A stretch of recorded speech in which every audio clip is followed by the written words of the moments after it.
My daughter told me she was protecting my $3 million retirement account, and I believed her. But one phone call from my lawyer shattered me. The reports she showed me were forged. My savings were gone. At her dinner table, I smiled like nothing was wrong. Inside, I promised myself one thing. She would learn the cost of betrayal. Before we continue, please subscribe to the channel and tell us where you're listening from in the comments. The late afternoon light spilled across the living room, touching the edges of the photographs on the wall and the old oak table where I sat. Dust floated in the air like small reminders of time itself, soft and constant. I leaned back in the chair, staring at the space where Margaret's knitting basket used to sit, and I felt my chest tighten. The silence in the room pressed against me, heavy and unkind, because in that silence the truth lived. I had given so much of myself for Catherine, so much money, so much faith, and now the weight of that sacrifice turned bitter in my mouth. I could see every check I had written, every smile I had believed, and they no longer felt like gifts. They felt like open doors to betrayal.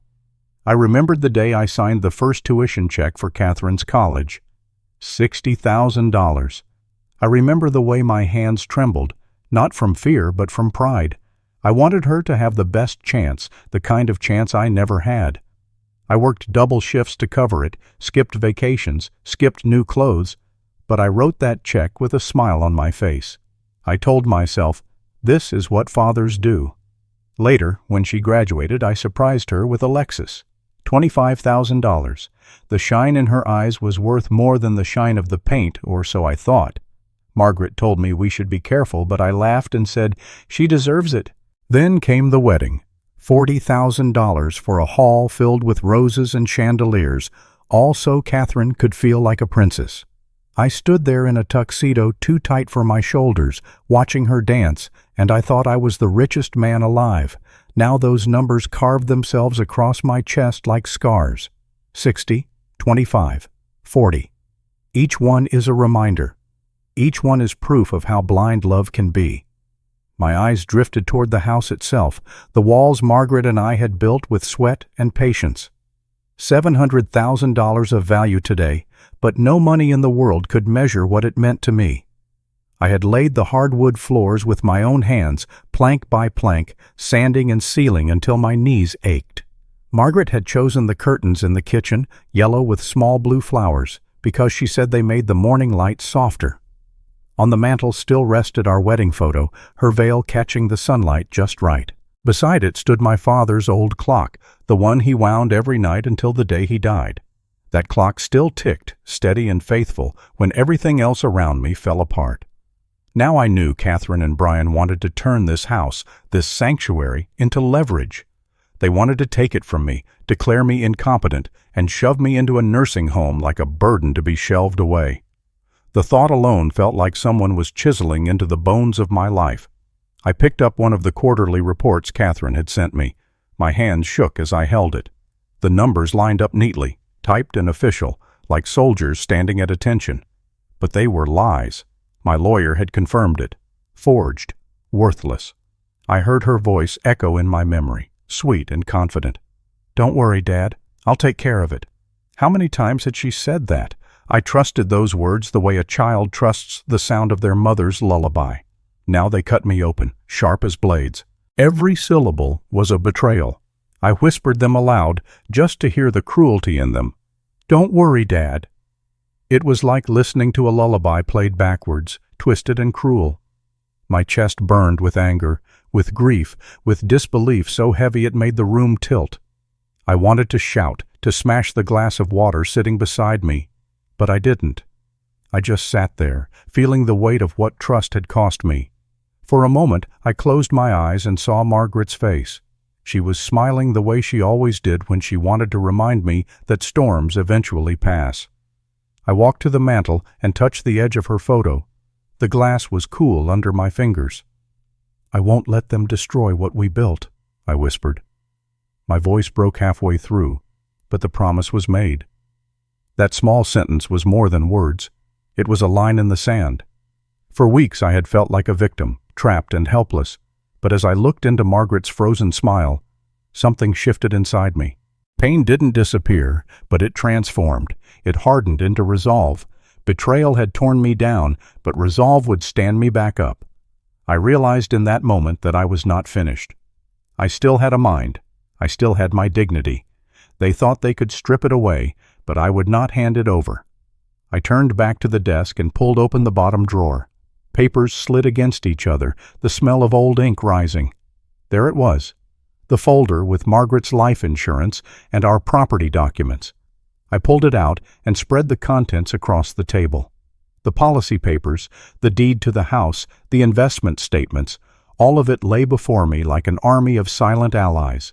Every signature, every notarized stamp was a reminder that I was not as powerless as Catherine wanted me to think. If she planned to use the law to make me vanish, then I would use the law to fight back. I ran my hand across Margaret's signature, steady, elegant, hers. They could forge numbers, but they couldn't forge her love. The documents were not just paper. They were armor. And for the first time in weeks, I felt like I could breathe again. The house grew quiet as the sun lowered, shadows stretching across the walls. I sat at the desk, phone in hand, staring at the number glowing on the screen. Michael Grant, my lawyer, my friend for 20 years. My thumb hovered, my heart pounding, my breath uneven. I wasn't trembling from fear this time. I was trembling from something else. Determination. This was no longer about grief. It was about justice. I pressed the call button. My voice cracked when he answered, but it carried the weight of a decision. "Michael," I said softly, "it's time." The words tasted like steel in my mouth. Final. Certain. I ended the call and set the phone down, feeling the house exhale around me. I had taken the first step.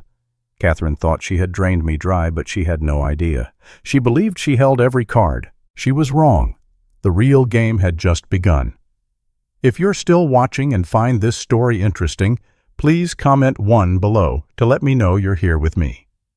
The morning after I called Michael, I woke before sunrise.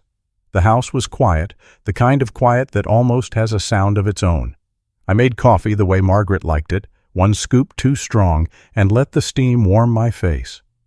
The kitchen clock clicked in that patient way I had known since my father gave it to me. The light outside was blue, not quite day, and I stood at the window thinking of what it would take to turn hurt into action. I reminded myself of the promise I had made at the mantel. I would not let them destroy what we built. I said it again under my breath, not as a wish this time, but as an order I intended to obey. By 10 o'clock, I was in Michael Grant's office. His building was old brick with a brass handle that stuck on humid days, and it smelled like paper and lemon polish. Michael stood when I walked in. He did not hug me. He did not tiptoe around my feelings. He shook my hand with both of his, looked me straight in the eye, and nodded once, as if to say, "I hear you. I'm with you."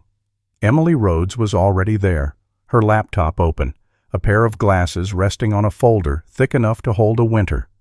She was younger than my daughter, but there was nothing naive in her gaze.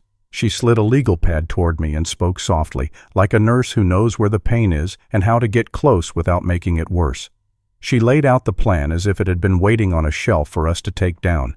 If I wanted proof, we would gather it. If I wanted justice, we would build it piece by piece. We talked about the money first. $3 million that I had saved over a lifetime of work, now reduced to a set of forged PDFs. Emily explained what she needed. Original statements from the custodians, transfer records, IP logs, if we could get them. She asked for timelines, dates of the fake quarterly reports, and any odd withdrawals I remembered. I felt ashamed that I hadn't looked closely before, but she did not scold me. She said betrayal often wears the face of care. It is meant to disarm. I wrote down everything I could recall, the month Margaret died. The first cheerful email said markets were volatile, but not to worry. The taxes that Catherine said she had handled. Emily took notes with a calm rhythm. Her pen never stopped. Then Michael spoke about strategy. If we reach too fast, he said, we spook her. If we spook her, she moves the last pieces, deletes what she can, and runs a story about the confused old man. We can't let that happen. We let her think the ground is steady while we dig it out from under her. He asked if I could act. I thought about the way Catherine had touched my sleeve the night Margaret died, how she said, "Don't worry, Dad, I'll take care of everything." I thought about the sound of her voice when she told me not to go to the bank alone, how she turned care into a corral. I nodded. I could act. He told me what that would look like. Slow, polite, a little forgetful, agreeable when it cost me nothing, unbothered by things that would otherwise spark suspicion. "Let her underestimate you," he said. "Let her lean on that underestimation until it breaks." I signed a limited engagement letting Emily request data on my behalf, and I signed an authorization for Michael to pursue records. My pen left a firm line. My hand did not shake. We discussed the house next, the $700,000 anchor that held my life in place. Michael told me the deed was straight and clean. The title was mine. He warned me that if Catherine could not take it by love or by lies, she might try by law. He said the word some adult children love when money is on the table: conservatorship. He did not exaggerate. He did not dramatize. He simply described the shape of the threat and what to do if it showed its face. When he finished, I felt a cold clarity move through me like fresh air in a room that had been closed too long. We scheduled one more step before I left. Dinner at Catherine's house on Friday, as usual. I would go. I would smile. I would notice everything. I would plant one small device, a witness made of wire no bigger than a walnut. Michael set the recorder on the desk like a pebble. He walked me through how to turn it on, what to look for in the room, and where to place it so voices would land on it clean as footprints. He told me not to be brave. Be careful. Brave people get caught. Careful people finish the job. Friday came like a slow train. I spent the day trimming the roses Margaret had planted when we first moved in, the petals falling onto the mulch like soft coins. Around 4, I showered and dressed in my blue blazer, the one Catherine had always said made me look respectable at the bank. I laughed at the irony, quietly, so I would not start crying. I picked up a pie from the bakery she liked and practiced my lines in the car. A little forgetful, a little tired, nothing more, nothing less. The driveway to her home curved like a question mark around a fountain that never seemed to stop running. The stone was bright. The windows were taller than anything a person needed. When I stepped out, the air smelled like cut grass and expensive candles. Brian opened the door with his perfect teeth. He greeted me like a host greeting a sponsor. His sweater looked new, cashmere with a logo small enough to say, "Money" without saying, "money." He took the pie and handed it to a woman who moved so quietly I almost didn't see her. Catherine appeared from the living room. Her hair was styled into the kind of ease that costs 3 hours and a stylist. She kissed my cheek in a way that did not touch my skin and asked if the drive was hard. I told her it was fine. I told her I was tired. I let my eyes rest too long on the art on the wall, the polished floors, the chandelier with glass like raindrops. I let my mouth shape the words she expected. "You kids have done well," I said, and the taste of those words was sour. Dinner was salmon with lemon and dill, wild rice and asparagus in neat lines. We sat at a table that could have hosted a council. Brian talked first about the downtown hotel project, about delays, about investors who needed reassurance. He used phrases like runway and burn rate. Catherine poured wine for herself and water for me. She asked if my back still hurts. She told me she had looked at my accounts and the market was twitchy. I nodded and said Catherine had always been good with this stuff. I watched their shoulders relax. I saw the way the tension left their faces like shadows melting off a wall. They believed what they wanted to believe. I let them. The recorder was in my pocket, small and patient. The living room had a mantel that copied everything a magazine told it to be. On top sat a carved wooden box with an inlaid pattern of leaves. Catherine said it was from an artisan in Santa Fe. She said it made her think of me. I smiled and told her it was beautiful.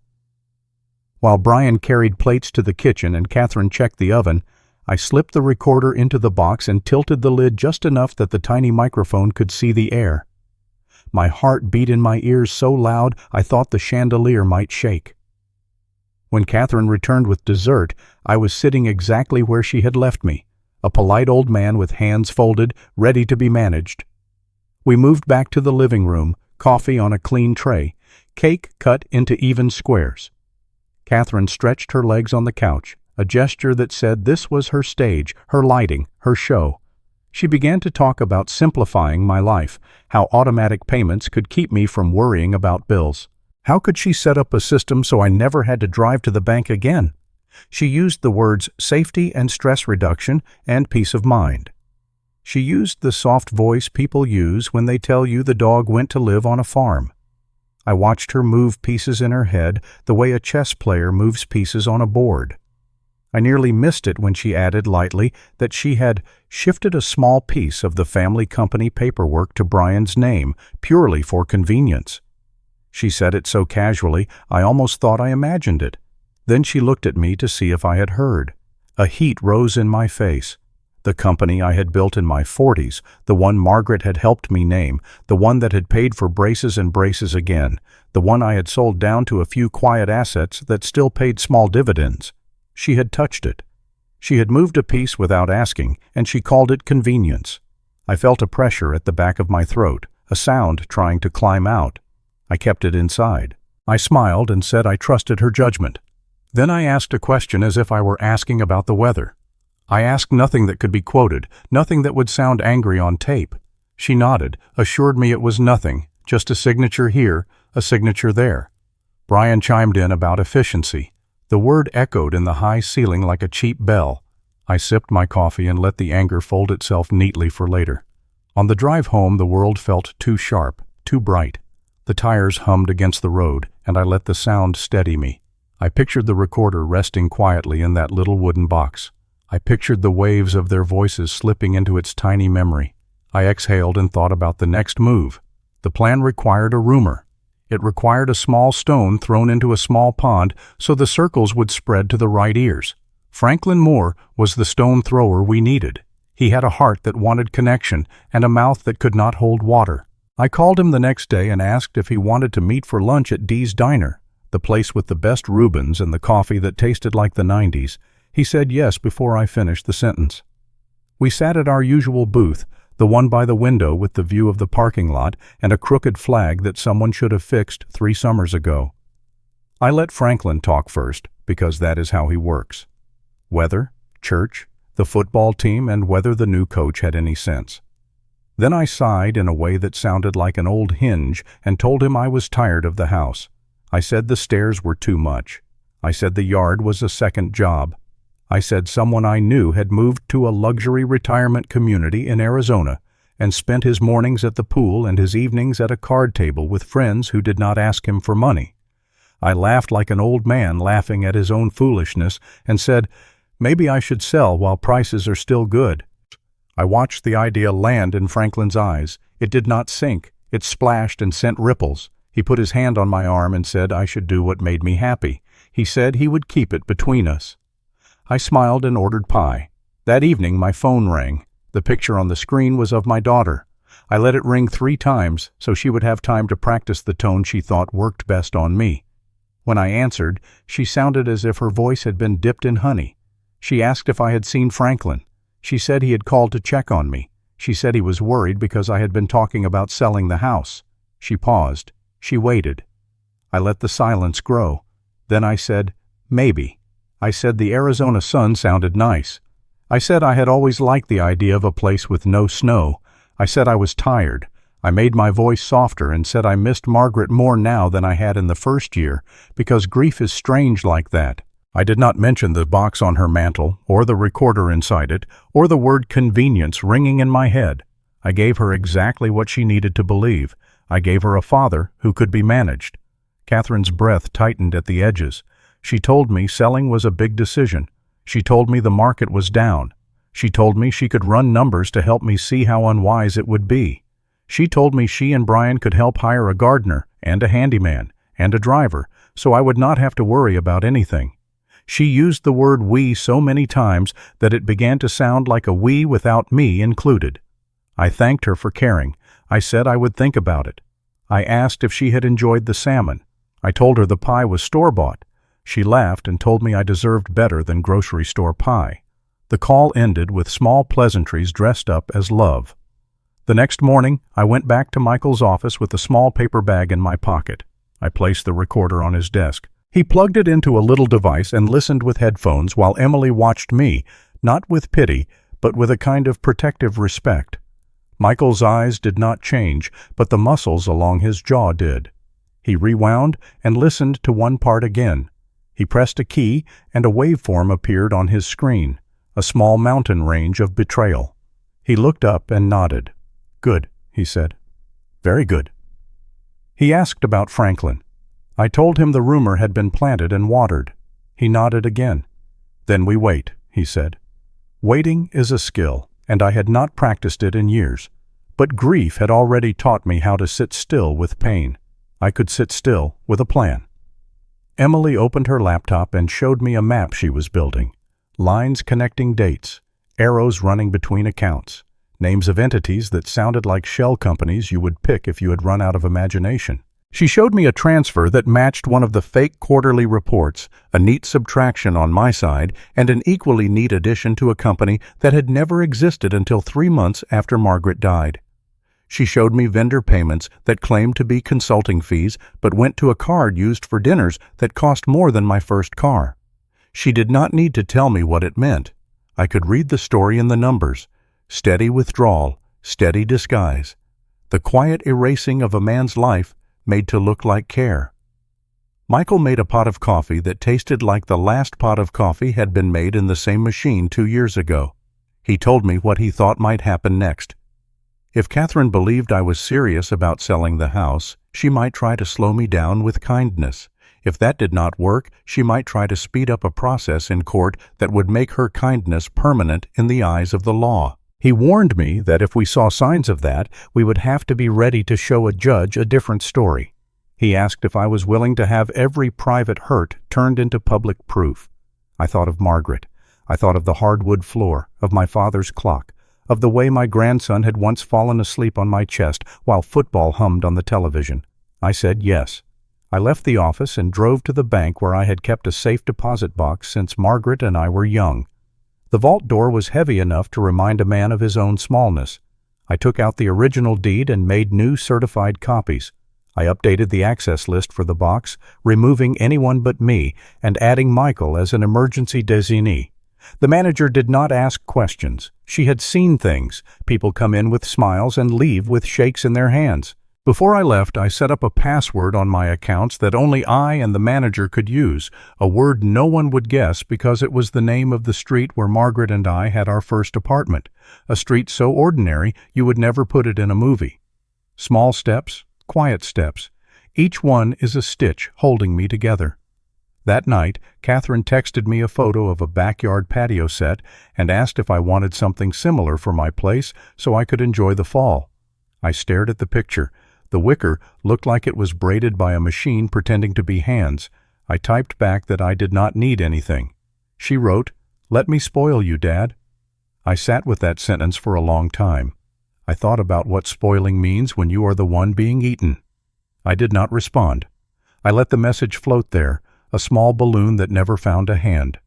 On Wednesday, Emily called to say she had found something else. A company registered out of state that held exactly one asset, an interest in a resort development on the coast of Mexico. The manager of that entity was Brian. Payments flowed like a river in the spring. My money had been sandbagged into their failing dream. She spoke without anger. She spoke the way a doctor explains a scan. She said the numbers did not lie. When she finished, there was a quiet on the line. Then she said something that gave me strength. The more complex they make it, the easier it is to see. Complexity leaves shadows. Shadows show shape. I thanked her. After I hung up, I walked to Margaret's picture and rested my forehead against the frame. I whispered, "We're getting there." We are. The following Friday, I met Franklin again, this time at the park. I brought him a paper bag of donuts because he had mentioned, in a way that was not a request, that he missed the old-fashioned kind with the thick glaze. We sat on a bench and watched a boy throw a red ball to a dog that never let it bounce twice. Franklin said he had heard from 3 people that I was thinking about Arizona, and I noticed how pleased he was to know before others. He told me that Catherine had asked him to keep an eye on me, saying I seemed a little confused lately. The words made my teeth touch each other too hard. I thanked him for looking out for me and told him I was fine, just nostalgic. Then I changed the subject. I asked about his sister's hip replacement, about the church's fundraiser, and about the woman at the pharmacy who always forgot his name. He laughed and told me she called him Frederick, and he let her, because at a certain age you take the kindness and ignore the mistakes. That evening Catherine called again. Her voice had lost some of its softness. She asked directly if I had called a realtor. I said no. I said I wanted to think. She said we should meet to look at numbers. She said she had talked to an advisor who could show me why selling would be unwise. I told her I didn't have the energy for charts. I told her the Arizona sun sounded nice. I told her that I might like a place near a pool where the only decision was whether to swim before or after lunch. I could feel her trying to decide whether to push or to pull. She chose to pull. She told me she would come by on Sunday with homemade soup and a few documents that might help me see what she meant. I said thank you. I said soup would be nice. On Sunday, she arrived with a smile shaped like patience and a bag that held more paper than soup. She set the folders on my table as if they might break if she let go too fast. She pointed at lines and curves that pretended to predict the future. She told me interest rates would harm me, that buyers were scarce, that moving now would be foolish. She called me sweetheart in a voice so soft I almost forgot what she had done. I wanted to throw the papers. I wanted to tell her I had heard her whisper about moving signatures for convenience. I wanted to say I knew about the resort. Instead, I asked if the soup had carrots. She blinked and said yes, lots. I told her carrots were Margaret's favorite. She smiled in a way that looked almost human and said she remembered. When she left, I stood at the window and watched her walk down the path. Her back was straight. Her heels did not sink into the lawn like mine do. She put the bag of papers in the passenger seat and adjusted the mirror. For a second, she looked at herself the way actresses do between takes. Then she drove away. The house felt larger when she was gone. It felt safer. I took the papers to my desk and read every page. I underlined nothing. I wrote nothing in the margins. I simply let myself feel the effort she had put into dressing a cage as a cradle. On Monday morning, I returned to Michael's office and signed a narrow power of attorney that allowed him to act for me in one specific way: to request and receive records from financial institutions related to my accounts and any related entities. He read it out loud and had me initial each paragraph so there would be no confusion. When we were done, he put the original in a folder with my name on it, written in black marker. "This is where we stop being a story in their heads," he said. "This is where we become a record." Before I left, Emily handed me a printed timeline. It began 2 weeks after Margaret died. It ended last Tuesday. Dates, amounts, arrows. It was a map of a robbery that wore a daughter's face. I traced one line with my finger and felt something harden inside me in a way that did not hurt, not anger, not despair, something else. I had moved from a man who could not believe to a man who could act. I could feel the center of myself return. It felt like pulling a lost ring from the bottom of a drawer and slipping it back where it belonged. That night, I sat in the living room with the lights off and the television on mute. I let the flicker wash the walls. I held Margaret's knitting needles in my hands, the ones I had kept in a jar because I could not throw them away. I thought of the word convenience. I thought of the word care. I thought of the words Arizona sun. Then I said a sentence out loud so the house could hear it. "They think I'm weak," I said. "They're about to learn how wrong they are." I did not shout. I did not growl. I simply spoke the truth to the room that had held my life for 30 years. The truth sat beside me and did not leave. On Wednesday, the phone rang again. Catherine. She asked if I had thought more about selling. I said maybe. She asked if I would let her handle a few small things to take the pressure off. I said maybe. I let the maybes stack like small boxes on a shelf until she could not see where the wall ended. She mentioned Brian's schedule and how complicated it was to meet with their advisor, then told me not to worry, she would bring me a summary. I thanked her. After the call, I wrote the word summary on a yellow sticky note and put it on the fridge. I wanted to see how many summaries it would take to boil my life down to nothing. On Friday, Emily emailed to say the first bank had responded. Original statements were on the way by courier. A second bank had replied that accounts had been accessed from an IP address associated with Catherine's home Wi-Fi on several dates. A third bank needed a subpoena. Michael drafted it and sent it for signature. I signed. My signature looked like itself. The lines were strong. I took a picture of the page and texted it to Emily with a simple line, "Keep going." She replied with a thumbs up and a sentence I liked. "I am." The week ended with a small sound I did not expect. Laughter. Mine. I laughed because the clock chimed the hour and then chimed it again, as if it had forgotten what number it was on. I imagined my father winding it and scolding it in the gentle way he scolded tools that did not behave. I felt the knot in my chest loosen. Grief was still there. Betrayal was still there. But beside them stood something with a straighter back. Purpose.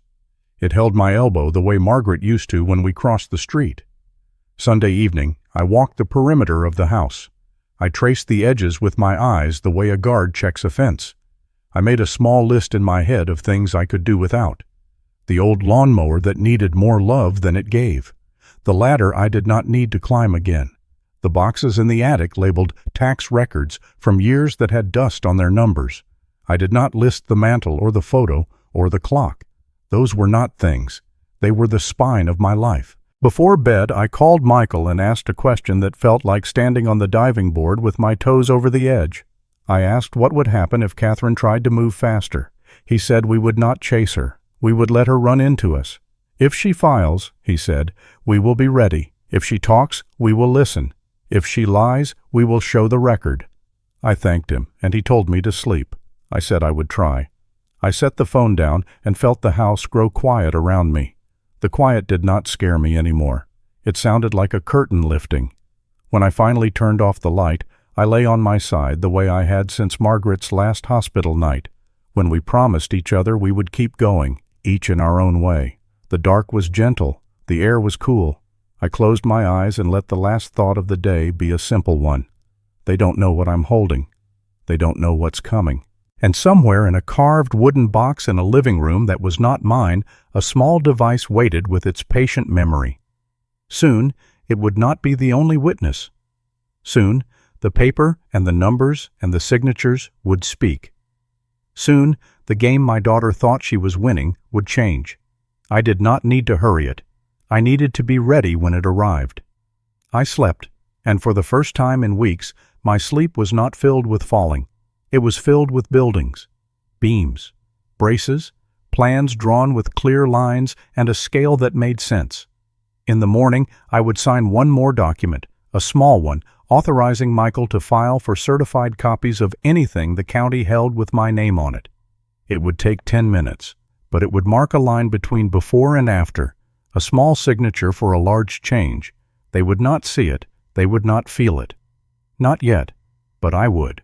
And that was enough to carry me into the light of the next day, steady and sure, toward a moment when acting would become showing, and showing would become truth. They did not know that I already had in my hands the thing that would change everything. They did not know that Chapter 4 had already begun to breathe. If you're still watching and find this story interesting, please comment 2 below to let me know you're here with me. The envelope arrived at first light, stiff and heavy, the kind of paper that tries to make your hands feel small. I set it on the oak table where Margaret used to clip coupons and sort Christmas cards. The return address was the county court. The caption on the first page punched a small hole in my chest. Petition for conservatorship filed by Catherine Miller. My daughter. I read the first paragraph twice. Calm words, cold words. Alleged decline, impulsive plan to sell a $700,000 home. Risk of exploitation. I breathed, then gathered what mattered. The petition, the little recorder from my mantel, and the white paper bag Catherine had dropped off 2 days earlier, a gift, she said, to help my memory. No prescription label, no doctor's name. Plastic bottles with bright stickers and promises. I had not opened them. I tied the bag shut with kitchen twine and slid everything into a grocery sack. When I locked the front door behind me, the key felt heavier than usual, like it understood what I was carrying. Michael's office smelled like lemon oil and old paper. He met me at the door, took the petition, and slit the seal with the patient care of a man sharpening a razor. Emily sat at the conference table with her laptop open, columns of numbers marching across the screen. Michael read in silence, page after page, his jaw tightening when he reached erratic decision to liquidate primary residence. He looked at me. "You all right?" I told him I was ready. Emily nodded toward the white bag. I explained what it was and what I had not seen on it. She slid on latex gloves, photographed each bottle, and sealed the bag inside a clear envelope labeled with date and time. "We do not guess," she said. "We document." She set the envelope beside the recorder. Michael balanced the cord on his palm. "Is this the dinner?" I told him yes, and watched his eyes narrow as he sampled 10 seconds. He did not smile. "It will do," he said. We went through the petition line by line. They cited concerned friends. I knew the names. Investors in Brian's venture. They cited a preliminary opinion by a doctor I remember only as a handshake. Michael underlined a sentence, then stopped. "This is theater," he said. He slid our response across the table. Plain words. We would bring facts and let the room do the rest. The hearing date came back for the following Wednesday. 7 days. Emily's screen filled with confirmations. Couriers were already in motion. Original statements, access logs, access. Copies of signature cards. She printed a timeline on cardstock so my old eyes could follow each month. After Margaret's funeral, withdrawals appeared in neat, polite amounts, like someone stealing teaspoons over time. Money flowed into Elysian Designs, then into a resort entity Brian managed, then into cards that fed dinners with linen napkins. At home that night, I sat with the white bag on the counter. I did not open it. It sat there like a line between pretending and pushing. They had not only planned to call me incompetent, they had tried to make me look it. My anger did not shout. It turned cold and clean. The courthouse sat like a ship at anchor. Stone steps, brass railings, a lobby that smelled faintly of varnish and dust. The courtroom was dark wood that drank the light, with tall windows that made the morning sun slide down the walls.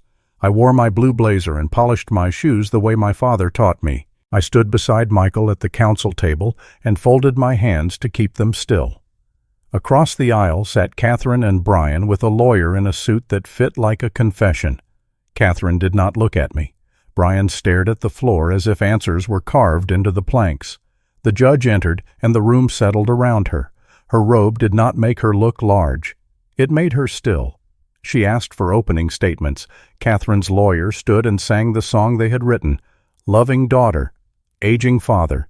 Suddenly an irrational plan to sell a $700,000 home. Risk of exploitation by unnamed others. He nodded toward me with the kind of sympathy that insults. He mentioned a preliminary opinion by a doctor who, he said, had serious concerns after a brief conversation at a charity luncheon. He spoke of safety, of care, of duty. He spoke of love as if the word itself were proof. When he sat down, Michael stood. He did not match the volume. He matched the pace. Your Honor, he said, we agree on one thing. Facts matter. The court does not bless stories. It weighs records. He said we would present an independent evaluation by a court-appointed psychiatrist. He said we would present original statements from 3 institutions and a digital map of transfers that did not match the reports the petitioner sent her father. He did not promise drama. He promised paper. Then he called me. They tried to shake me first. I swore to tell the truth. I said my name and age and address. Their lawyer asked how often I forgot to pay bills. I answered calmly that I have everything on automatic withdrawal and that my ledger is up to date. He asked why I discussed moving to Arizona, if not because of confusion. I said grief can make a house feel too large and sunshine is a common wish. He asked me the day of the week. I answered. He asked me to count backward by 7s. I did. Michael reserved his questions. He called Dr. Susan Walker next. She wore a navy suit and a small necklace that caught the light. She spoke gently and plainly. She met with me twice. She administered standard tests. In her opinion, my cognition was intact. My memory, executive function, and judgment were appropriate for my age. She said the decision to consider selling a large home as a widower could not be used as evidence of impairment. She did not dress it up. She let it sit in the air like a level on a board. Emily followed with a binder that looked like a small suitcase. The clerk swore her in. She opened to a chart with colored lines and pointed with a capped pen the way a teacher points at a map. She showed the court my statements, then incoming transfers to Elysian Designs, then outgoing transfers to a resort entity managed by Brian. She spoke in dates and amounts. She showed how the quarterly reports Catherine sent me did not match the originals. She compared fonts and footers. She circled small irregularities that repeat when someone copies and pastes. She laid out a calendar that linked the largest withdrawals to visible purchases. The Porsche is in the garage. The gallery painting. The European trip. She did not accuse. She placed one square next to another until a picture formed. Finally, she turned to a single page that listed the balances the day Margaret died and the balances 18 months later. $3 million in retirement savings reduced to numbers that looked like the stub at the end of a long receipt. She looked at the judge and said, "These are the bank records, Your Honor." The words were quiet. They landed hard. Then Michael asked the clerk to play the recording. The small speaker on the evidence cart was not built for drama. It did not need to be. The room filled with the sound of cups on a table, a woman clearing her throat, my quiet voice saying I would make tea. Then Brian's whisper, "You do not think he will actually sell, do you?" Then Catherine, her voice low, smooth, cold. "He will not. I will not let him. If needed, I will prove he is not competent to decide. The power of attorney is not enough. We need a conservatorship. We need full control." No one moved. The judge watched the speaker as if it were a witness. Emily handed over a transcript with timestamps. Their lawyer objected to the context. The judge said, "The context is in the words." The clerk stopped the audio. The room exhaled. I watched Catherine keep her face still, the way a person freezes when a camera flashes. Brian stared at the tabletop as if answers were hiding in the grain. I felt my heartbeat settle, not race. I remembered the kitchen, the birdhouse on the mantel, the soft click when the recorder woke. I remembered my own voice practicing calm while my hands poured water from the kettle. The words of the speaker were not angry. They did not need to be. They were planning words. They were enough. Michael lifted the clear envelope with the white bag inside. He did not shake it. He did not raise his voice. He said my daughter had brought supplements to my home 2 days after rumors began that I might sell. He said there was no prescription label and no doctor's name. He said the bottles were bought with a card tied to a company account. He did not suggest what the pills could do. He suggested what they could say. He asked the court to accept the bag as a sealed exhibit pending analysis. The judge nodded. The clerk marked it. I watched something change at the petitioner's table, the soft sag of a story that could not carry its own weight. Their lawyer leaned toward Catherine and whispered fast. She nodded too quickly. Brian rubbed his temple with 2 fingers, as if a headache could erase a plan. The judge leaned back and folded her hands. The room breathed and waited. Michael called one more witness. Dr. Alan Friedman, a handwriting expert with white hair, combed the same careful way for 50 years. He explained how signatures speak, pressure, rhythm, the arc of a letter when a hand is sure of itself. He displayed samples of Margaret's signature taken from checks and letters over 2 decades. Then he displayed the signature on a change of beneficiary form dated 3 weeks before Margaret died. He traced the differences with a blue pen, the hesitation at the start of the M, the tight loop on the R that Margaret never used. He said the signature was not written with the speed of a familiar hand. It was drawn. Michael marked the form as an exhibit. Then he pulled a bank record and showed a deposit of $1 million into an account in Catherine's name less than a month after Margaret's funeral. He showed that the trust named for my grandson Ethan did not exist in the state registry. The account for the trust had never been opened. The insurer sent the money to Catherine directly. Michael did not call it theft. He called it a mismatch between story and record. The numbers did the rest. The courtroom was quiet. Catherine stared at the screen. Brian's chin lowered to his chest. He did not look at me. Their lawyer stood to cross-examine and tried to squeeze air back into a flat balloon. He suggested mistakes. He suggested that loving children sometimes act fast and make errors in paperwork. He suggested that doctors can be wrong and vitamins can be care. Dr. Friedman did not argue. He repeated his findings: the stroke order, the lift points, the pressure map. Michael rested a finger on the binder and waited. The room did not move. Catherine had to take the stand. She clasped her hands the way a person does when she wants prayer to travel backward. She said she loved me. She said she had watched me fade. She said I forgot to turn off the stove. I remembered the kettle and the whistle and the way I turned the knob with a steady hand. She said she feared I would be scammed by a realtor if I sold. She said the vitamins were suggested by a friend at her gym. She used the word protect until it lost its skin. Brian spoke only when asked. He said investors were nervous. He said pressure. He called me sir twice as if courtesy could erase a map. Their lawyer tried one last time to make the petition sound like a seatbelt. Safety, duty, care. Michael rose for a brief closing. He did not speak long. Your Honor, he said, the petitioner asks the court to remove a man's rights based on a story that cannot bear sunlight. The record shows forged reports, misdirected funds, a recording of deliberation to seize control, and a form that removed a dying woman's gift to her grandson. This is not protection. This is predatory abuse. He pointed at the exhibits, not at Catherine. The words did not shout. They rested on the wood like weights you cannot ignore. The judge took a long breath and looked down at the petition. The room waited. The air felt heavy and still, as if it were listening with us. She began with the law. She explained what conservatorship is and what it is not. A remedy of last resort. It requires clear evidence of incapacity. The evidence before her showed the opposite.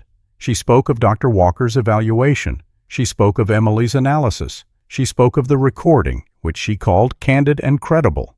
She spoke of the beneficiary form that did not carry Margaret's hand. Then she ruled. She denied the petition. She ordered an immediate freeze on accounts under the petitioner's control pending further review. She ordered that no action be taken on the title to my home without court approval. She referred the matter to the district attorney for investigation into financial exploitation and forgery. She asked the clerk to provide copies of the exhibits to the investigator. Finally, she looked at me, not as a judge in a case, but as a person to another. Mr. Miller, she said, your rights remain yours. Sound returned to the room in small ways. A chair leg scraped. Someone coughed. Brian's lawyer whispered fast. Catherine's shoulders caved, then shook. She covered her mouth and made a sound that was not a sob and not a word. Brian stared at his lap and rubbed his forehead in circles. Their lawyer asked for a short stay of the freeze. The judge said no. We walked into the hallway where everything looked both too bright and too ordinary. The vending machine hummed. A bailiff discussed baseball.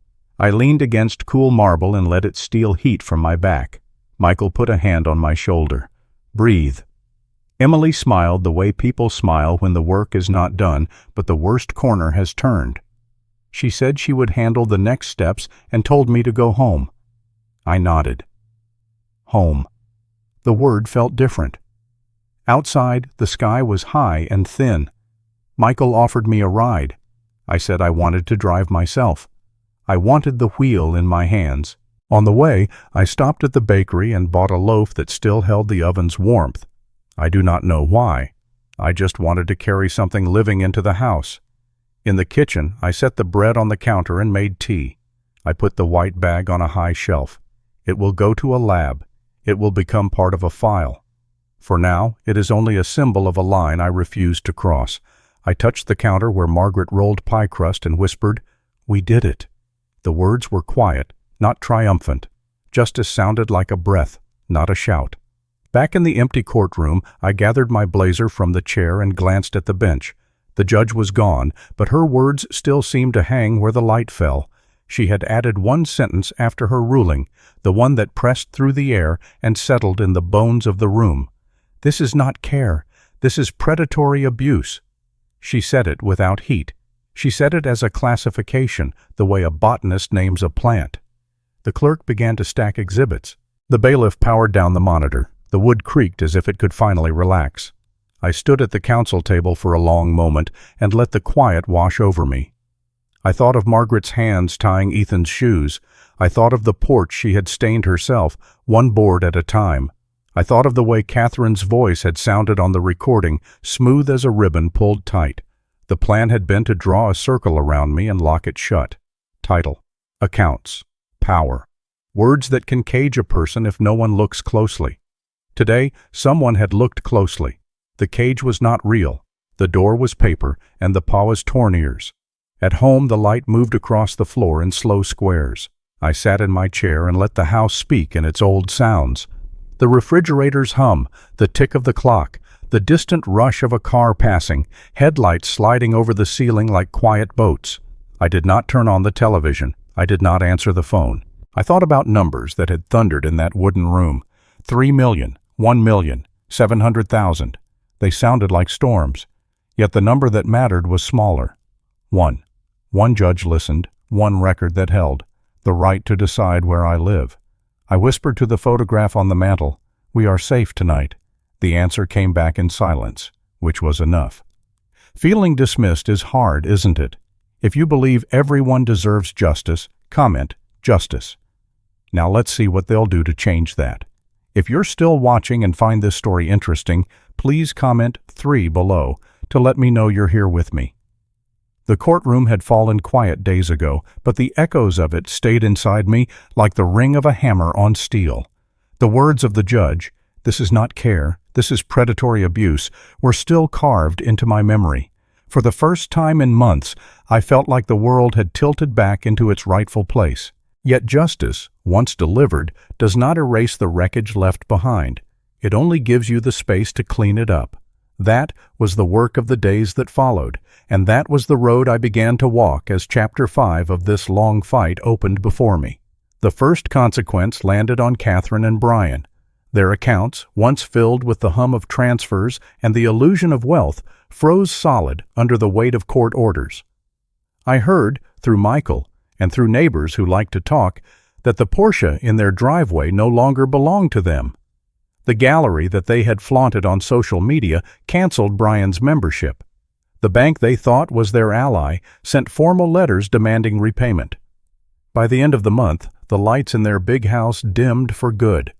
A moving truck appeared one morning, and I stood at my window, arms crossed, watching the furniture they had bought with my savings roll away in shame. They ended up in a second-floor walk-up across town. No garage, no chandelier, no marble counters to polish. It was just a small rental with beige walls and the smell of old carpet. Their fall was not just financial, it was social. The people who used to nod with respect at dinner parties now crossed the street or stayed silent. Greed carries a long shadow, and when the light turns, everyone sees what you tried to hide. For me, the resolution came slowly, in actions that were mine and mine alone. The house where Margaret and I had raised Catherine, where we painted the shutters together and fixed the leaky roof during one stormy spring, was no longer a place I could bear to stay. It was worth $700,000, but its value was no longer in the walls. It was in the freedom I could buy by letting it go. I signed the papers with Michael at my side, and as the ink dried, I felt something lift from me, as if the weight of every false promise Catherine had made dissolved with that signature. I took part of the proceeds, $200,000, and set it aside for my new life. The rest I poured into a fund for Ethan, my grandson, the one person still untouched by the poison of his parents' schemes. Watching the account grow, I whispered to Margaret, "We saved Ethan. We saved what matters." The words were not just comfort. They were truth. The move to my new apartment was humbler than any relocation I had ever done, yet it was filled with a kind of quiet pride. It cost $200,000, overlooking a park where roses bloomed and children ran with kites. The place was smaller, yes, but it was mine. Every square foot spoke of survival, of a man who had chosen dignity over illusion. On my first morning there, I walked to the park and sat on a bench with a cup of coffee. The sun poured over me like a benediction. For the first time in years, I did not fear a phone call, a forged report, or the quiet sound of betrayal behind closed doors. I was alone, And yet I was not lonely. There is a difference, and it is vast. Catherine tried once more. A letter arrived, folded neatly, with her handwriting on the front. She asked for forgiveness. She spoke of mistakes, of fear, of pressure she said Brian had placed on her shoulders. She said she still loved me. I did not open it further. I slid the envelope, unbroken, into a drawer. I did not need her words anymore. Silence was my answer, and that silence was stronger than any reply I could have written. Some ties you must cut so the wound can heal. That was the choice I made, and it gave me peace. Peace, after all, is not just the absence of noise, it is the presence of self-respect. Each day, I began to shape a life that belonged only to me. I joined a local community group. They needed volunteers for after-school tutoring, and I found myself teaching math to children who looked at numbers the way Ethan once did, with curiosity and fear mixed. Their questions, their laughter, and their victories on worksheets reminded me that not all legacies are measured in bank accounts. Some are measured in the quiet moments when a child finally says, "I get it." Those were victories no one could steal. As Catherine and Brian faded into their small apartment and the slow grind of legal investigations, I built something softer but stronger. I planted roses on my balcony, their buds opening to the morning light. I cooked simple meals, enjoying the hiss of a pan and the smell of onions browning. I sat in my chair and read books Margaret had loved, her notes still penciled in the margins. I was not rich in the way society counts wealth, but I was rich in the one currency that matters: peace of mind. The contrast was stark. Where they had once strutted with arrogance, Catherine and Brian now kept their heads low. Friends told me they saw Catherine walking to the bus stop, no longer driving the Porsche, her hair tied back, no makeup. Brian was said to be working odd jobs, his ventures shuttered, his investors gone. They were not in jail yet, though investigations crawled forward.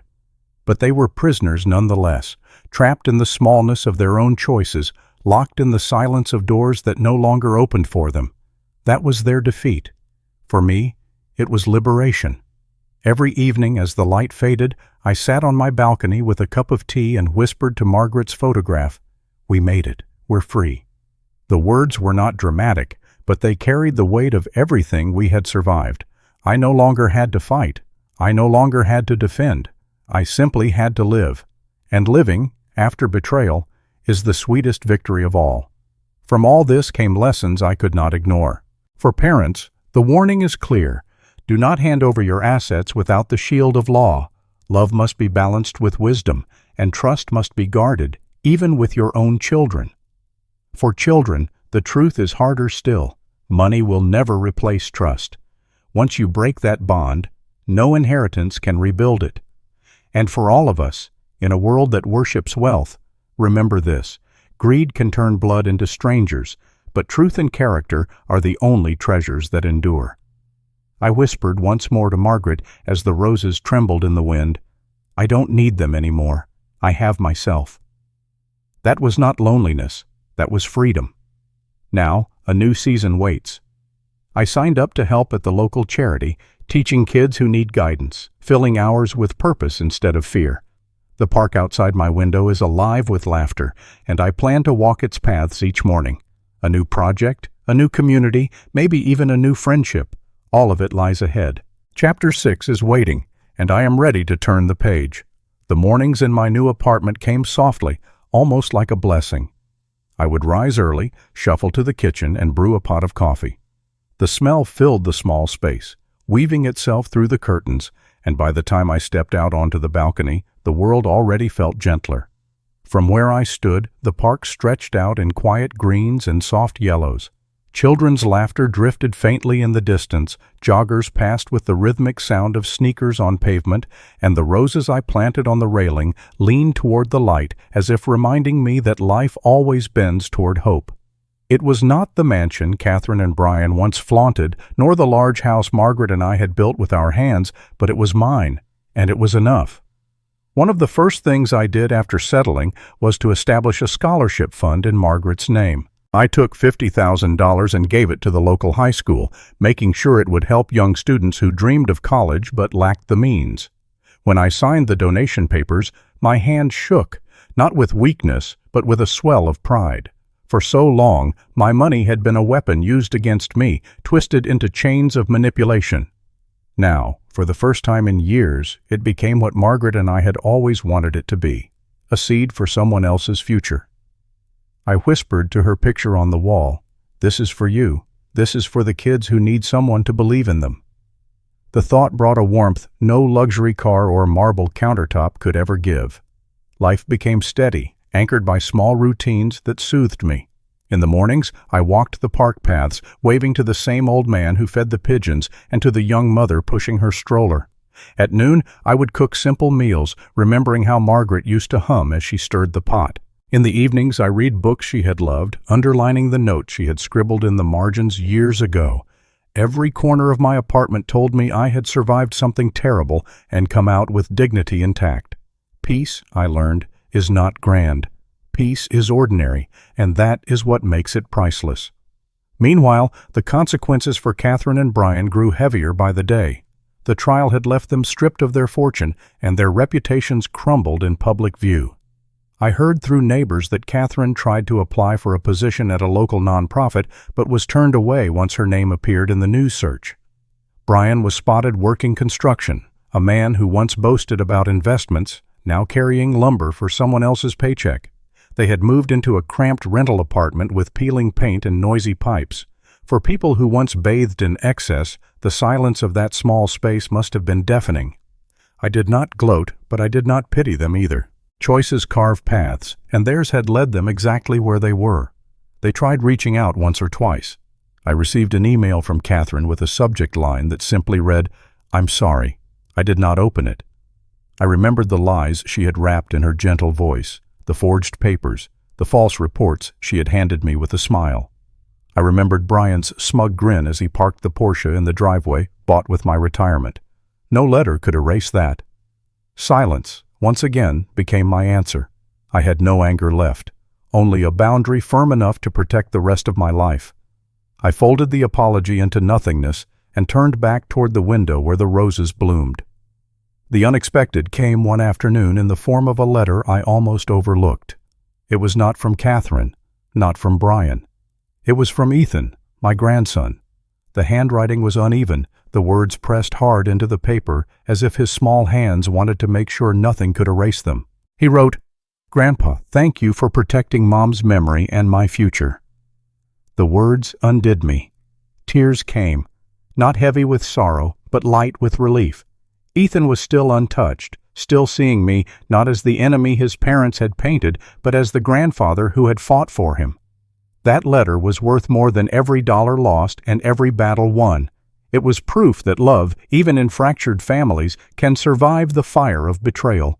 I placed Ethan's letter beside Margaret's photo. It felt as though the three of us, past, present, and future, were connected in that small corner of my apartment. I whispered, "We did it, Margaret. We saved what mattered." The lesson was no longer abstract. It was etched into the paper of a child's letter, written in the ink of gratitude and trust. From all of this, I drew lessons I hope others can carry. For parents, I say this: never hand over your assets without legal protection. Love can be blinding, but the law exists to keep even love from turning into chains. For children, my words are harder. Money will never replace trust. Once you break that bond, no inheritance, no apology, no wealth will ever rebuild it. And for everyone living in this fast world, remember that greed is a thief dressed as ambition. It can turn blood into strangers, but character, quiet, consistent, stubborn character, the only treasure that lasts. There are times now when I sit in the park and watch the world go by that I feel something close to joy. I see the parents holding their children's hands, the couples walking slowly, the laughter echoing in the open air. I do not envy them. I simply belong to the same flow of life again. I have joined a small group at the community center, teaching math to kids who struggle. Their faces light up when they understand, and I see Ethan in every grin. It is not wealth in the bank, but it is wealth in the soul. I do not answer Catherine's messages. I will never again. That chapter is closed, sealed, and done. I do not need their apology. I have my life back. That is enough. I look around my apartment, $200,000, modest but bright, overlooking the park. On the table sits my father's old watch, its hands still moving steadily, reminding me that time heals when we allow it. On the shelf rests the scholarship plaque with Margaret's name, a testament that love can outlive betrayal. And on the balcony, roses lean into the sun, blooming no matter what storms try to cut them down. As I walk through the park, sunlight streaming through the branches, I whisper one last time, I finally found where I belong. Every day proves I chose right. The journey of betrayal has ended not in bitterness, but in peace. The story closes not with defeat, but with freedom. And so I leave you with this. Family, in its truest form, is those who respect you. Character is the only inheritance that cannot be stolen. Trust is the one currency that never loses value. Remember this when the world tempts you with more than you need. I step forward, the leaves crunching under my shoes, and I know with certainty I am free, I am whole, and I am finally home. The story has come to an end. I hope it has brought you valuable lessons and insights. If you enjoyed this content, please like, share, and subscribe to the channel so you won't miss the next video. Goodbye, and see you again.